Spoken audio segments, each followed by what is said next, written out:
Video ini khusus untuk yang punya otak. Yang tidak punya otak, skip saja. Oke teman-teman, balik lagi dengan saya Fikri Ridho. Seperti biasa kita akan buat video reaction lagi soal sepak bola Indonesia. Jadi kita punya kabar menarik dari pemain abroad kita, Kevin Dix dan juga Justin Hapner, yang mana dua pemain belakang timnas Indonesia ini membuat nama Indonesia di Eropa tuh harum. Kevin Dix dengan golnya lewat titik penalti, dan Justin Hapner yang kerasukan Sergio Ramos lagi-lagi mencetak gol. Oke, dan seperti apa tanggapan dan reaksi dari netizen Indonesia? So, let's go, kita simak sama-sama.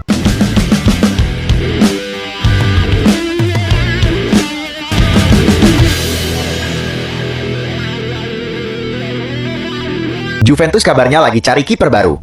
Nama-nama besar macam Alisson dan Vicario sudah dikaitkan. Namun menurut Bola Sport, kabarnya nama Emil Audero masih dalam daftar. Menurut laporan, Juve memprioritaskan kiper yang jago menepis, bukan cuma jago suplai bola. Maka dari itu, Emil masih masuk. Di sisi lain, Emil merupakan produk Akademi Juve. Jadi secara nilai historis, DNA Emil masih Bianconeri. Soal budaya dan sistem klub, Emil sudah tak asing lagi.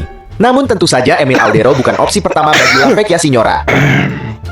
Oke, jadi mungkin Emil Audero bisa jadi opsi untuk Juventus karena krisis kiper. Mungkin bisa jadi Emil Audero lah yang jadi opsinya gitu kan. Ya, kemarin saya posting soal tiba-tiba resmi Emil Audero ke Juventus. Banyak yang bilang belum resmi bang. Iya, tahu belum resmi. Ini masih rumor ya. Juventus kabarnya itu berminat untuk mendatangkan Emil Audero. Nah, kalau sampai ini kesampaian, keren. Kenapa? Karena ada orang Indonesia yang bermain di Juventus, di La Vecchia Signora. Jadi ya kalau sampai terjadi syukurlah. Tapi ya sebenarnya harus, karena si Emil Audero itu mantan akademi Juventus itu sendiri. Jadi dia lahir dari akademi Juventus. Harusnya kiper jago seperti ini ya direkrut lah, diambil lah itu. Laga sudah lama, kan? AFC baru sanksi PSSI. Laga uji coba timnas Indonesia U23 versus Mali U23 berujung sanksi. Alasannya, PSSI lambat melakukan pemberitahuan. Tapi anehnya, laga sudah berlalu November lalu. AFC baru turunkan sanksi sekarang. Laga sudah lama. Biasalah AFC itu, mereka hanya suka cari-cari kesalahan dari dia punya member itu kan. Termasuk Indonesia, laganya sudah lama ya kan, pelanggarannya udah lama, baru dia kasih sanksi sekarang. Kampret memang. Kevin Dix cetak gol lagi, Gladbach punya masalah. Yap, pemain timnas Indonesia ini menjadi pahlawan saat di Vollen membekuk Union Berlin dengan skor tipis 1-0. Pada menit 90, Kak Kev jadi algojo penalti dan menuntaskan tugasnya dengan sempurna. Kemenangan ini membuat anak asuh Eugene Polanski menjauhi zona degradasi dengan duduk di peringkat 12 klasemen sementara. Nah, dengan koleksi 4 gol musim ini, Kevin menempati posisi kedua top skor klub. Hal ini pun menimbulkan masalah tersendiri di tubuh Gladbach. Menurut media Jerman seperti Get Football News Germany, lini depan mereka tumpul hingga bek jadi pencetak gol terbanyak. Terus, kalian setuju nggak dengan pendapat media Jerman ini? Ya kalau sampai Kevin Dix golnya lebih banyak dari striker ya benar. Berarti dia punya striker itu tumpul semua gitu kan. Artinya klub harus mencari striker baru yang lebih gacor.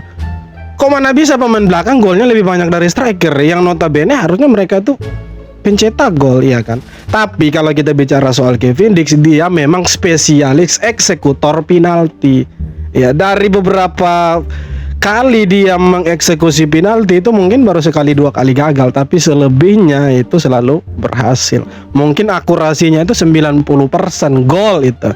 Jadi sekali lagi pemain-pemain abroad kita tuh bikin bangga lah, bikin bangga timnas Indonesia di luar. Dan sebagai supporter tentunya kita senang lah ada pemain-pemain Indonesia, ada nama Indonesia lah di sana, harum gitu kan. Tidak hanya soal korupsi, tidak hanya soal ya yang remeh-temeh, tapi artinya kita punya pemain-pemain membuat nama Indonesia harum dan berbeda gitu, yang keren. Sukses membuat stadion bergemuruh 2 kali, Kevin Dix kembali mencetak gol dan keluar sebagai pemain dengan rating tertinggi. Menghadapi Union Berlin di kandang sendiri, Kevin Dix bermain impresif selama 90 menit sebagai bek tengah. Meski bermain sebagai pemain belakang, Kevin Dix nyatanya juga tampil tajam dan berbahaya di lini depan. Saat laga buntu tanpa gol selama 45 menit, Kevin Dix nyaris mencetak gol lewat bola muntah di depan gawang, namun sayang sundulannya sedikit melenceng ke arah atas mister gawang. Tak sampai di situ, di menit 65, Kevin Dix sempat membuat seisi stadion bergemuruh dengan golnya.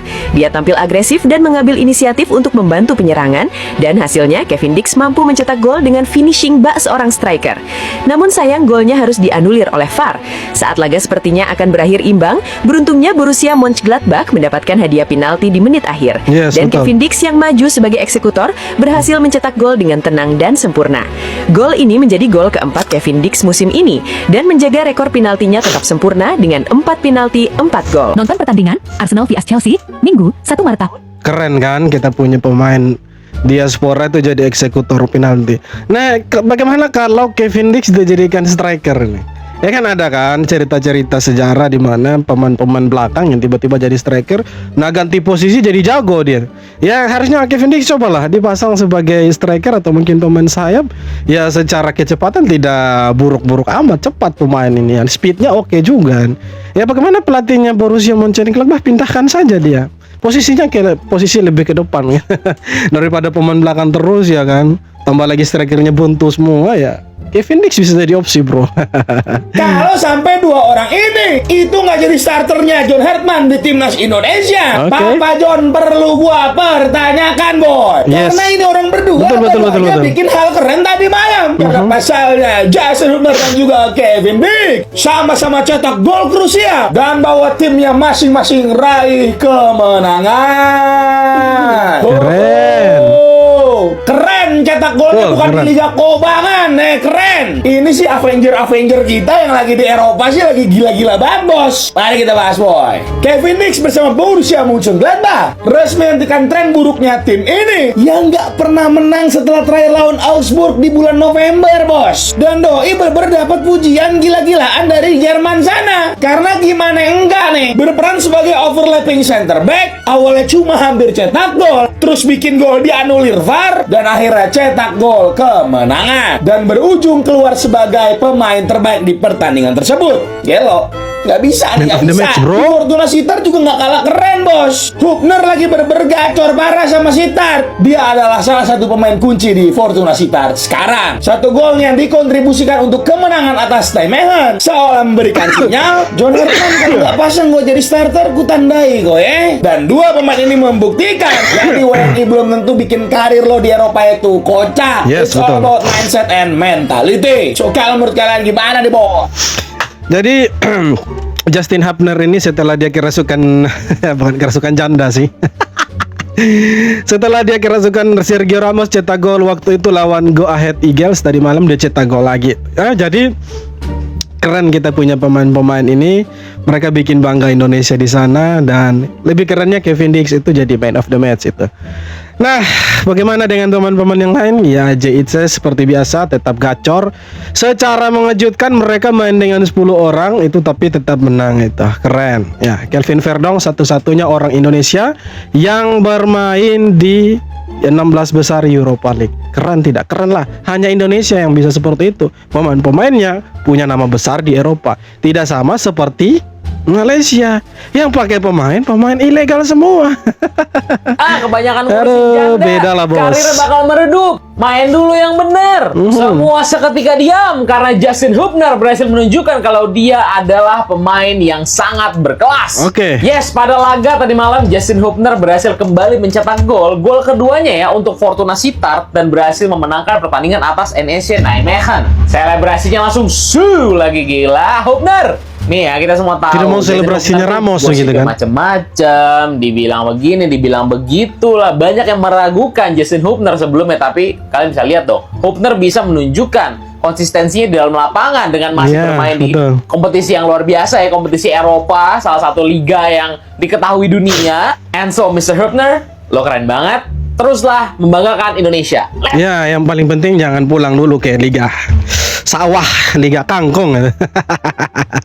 Jangan pulang dulu ke Liga Sawah, jangan pulang dulu ke Liga Kangkung. Kenapa? Karena Justin Hubner punya potensi luar biasa. Kalau pemain-pemain yang lain seperti nah, sorry, batok. Eliano, siapa lagi yang masih muda? Mauro, Zian Straven. Ivoirianer mereka lebih memilih untuk berkarir di Liga 1, ya Justin Hubner jangan dulu lah. Walaupun awal-awalnya tuh dia ya sangat dihujat lah waktu tackle horor di tengah lapangan lawan apa waktu itu lupa saya, pokoknya era divisi waktu itu lanjutannya itu dia kena kartu merah. Dan dia tuh di dalam satu media itu disebutkan bahwa Justin Hubner itu seperti dievaluasi lah, kalau sekali lagi dia buat pelanggaran hal yang sama itu maka dia akan di banned sekitar ya beberapa pertandingan lah, lumayan lama lah. Tapi ini seperti ya zero to hero lah, sekarang jadi pahlawannya Fortuna Sittard dan jadi pemain andalan sekarang di lini belakang. Keren, Juza. Setelah 7 laga tanpa kemenangan, Mönchengladbach akhirnya menang lagi dan pahlawannya adalah Kevin Dick. Ya, hasil positif baru saja diraih Kevin Dick dan kawan-kawan. Sebab usai menjalani 7 laga tanpa kemenangan, di pekan ke-24 Bundesliga, Borussia Mönchengladbach akhirnya merasakan kemenangan lagi. Usai mengalahkan Union Berlin dengan skor tipis 1-0. Dan mencetak gol satu-satunya di laga tersebut ialah bek timnas Indonesia, yakni Kevin Dick, yang mana ia berhasil mencatatkan namanya di papan skor lewat titik putih di menit-menit terakhir. Lalu berkat golnya itu, Kevin Dick mendapat rating tertinggi dan terpilih menjadi man of the match setelah 7 laga tanpa kemenangan. Kalian bisa bayangkan ada orang Indonesia yang menjadi man of the match di Liga Jerman. Pertandingan besar ya, Borussia Mönchengladbach lawan Union Berlin. Itu orang Indonesia. Dulu mana ada kita lihat itu bendera-bendera lain bro, Belanda. Intinya bendera-bendera Eropa lah. Kalaupun ada dari Asia itu cuma Korea Selatan, itu Jepang dominasi. Tapi sekarang kita lihat ada bendera Indonesia bro. Nama orang Indonesia KB, Kevin Dick bakar besi. Bayangkan jadi pemain terbaik di match itu, G-Man of the match. Ya itu hanya Indonesia bro, jadi harus bangga lah. Keren kan. Nah kemarin ada yang bilang stop naturalisasi dan lain sebagainya. Berhentilah kalian omong seperti itu. Sejatinya kita perlu pemain-pemain seperti mereka. Jadi tambahlah pemain naturalisasi sebanyak-banyaknya. 2 bintang timnas Indonesia mencuri perhatian di Eropa pada akhir pekan ini. Kevin Dick menjadi pahlawan Borussia Mönchengladbach saat menghadapi Union Berlin di Liga Jerman. Saat laga hampir berakhir tanpa gol, timnya mendapat penalti di menit 90 tambah 4. Dick maju sebagai eksekutor dan dengan tenang mencetak gol kemenangan 1-0. Sementara itu di Liga Belanda, Justin Hubner juga tampil gemilang bersama Fortuna Sittard. Bermain sebagai bek tengah, ia mencetak gol pada menit 65 lewat situasi sepak pojok. Gol itu membantu timnya meraih kemenangan penting dan naik ke papan tengah klasemen. Kabar ini tentu menjadi sinyal positif bagi timnas Indonesia jelang agenda FIFA Series pada Maret mendatang. Oke, jadi betul sekali ini sinyal positif untuk timnas Indonesia. Kenapa? Di saat nanti kita punya pertandingan penting, kita punya pertandingan besar, ya pemain-pemain kita justru lagi fit, kita punya pemain lagi dalam performa yang kalau boleh dibilang high performance, dan ya kebanyakan dari mereka buat penampilan yang luar biasa lah, impresif lah di liga mereka masing-masing. Nah ini penting untuk timnas Indonesia. Kenapa? Karena di FIFA Series bulan ini ya, tanggal 27 mungkin, tanggal tua lah, tanggal akhir lah, itu kita akan lawan Saint Kitts and Nevis dan Bulgaria di FIFA Series. Kalau sampai kita menang di 2 pertandingan itu, maka kita punya poin akan bertambah dan secara rank FIFA kita akan naik, dan pastinya target 100 besar kita akan capai lah, kita akan sampai ke sana. Dengan kondisi pemain yang ada sekarang, Justin Hubner oke, belakang semua lah oke, Martin Paes juga oke, Emil Audero juga oke, semua lah. Justin siapa lagi, Rido juga, siapa lagi, Jay juga oke, semua oke lah. Ya mustahil sih kalau kita tidak sampai menang 2 kali. Harusnya menang terus itu di FIFA Series nanti. Timnas Indonesia bersiap tempur di FIFA Series 2026. Tapi badai datang lebih dulu. Jelang debut pelatih baru John Herdman, skuad Garuda justru dihantam kabar buruk. 6 pemain inti dipastikan absen, cedera parah hingga sanksi kartu merah. Tanpa pilar seperti Mizip, Marcelino, Ferdinand, dan Asnawi Mangkualam. Ujian pertama era baru, Garuda langsung berat di rumah sendiri. Oke, jadi kita punya pemain-pemain, betul ada beberapa yang cedera. Pemain-pemain yang menjadi pilihannya Patrick Kluivert sama Sintayong waktu itu banyak cedera. Marcelino cedera, kemudian Asnawi cedera, Pratama Arhan juga cedera. Kalau Tom Haye sama si Saint Patinama kasusnya beda. mereka tuh disanksi bro, disanksi sama AFC karena protes keras ke wasit waktu kita main di round 4. Jadi mereka tidak main karena bukan alasan cedera, tapi karena memang dapat sanksi. Ya tapi tidak masalah sebenarnya, karena kita masih punya pemain-pemain yang setara lah dengan pemain-pemain yang cedera ini. Ya kalau untuk sisi kanan, sisi kiri saya pikir tidak perlu khawatir lah untuk posisi belakang. Tengah kita masih punya Ivar Jenner, Joy Pelupesi, depan ada Miliano, ada Ragnar, ada Rafael Struijk, ya kan. Ada Ole Romeni juga mungkin siap. Jadi ya tidak not bad lah, tidak terlalu buruk lah. Mungkin kita kekurangan beberapa pemain, tapi menurut saya tidak terlalu signifikan lah kerugiannya untuk timnas itu. Tapi untuk pemain-pemain yang cedera semoga cepat sembuh lah.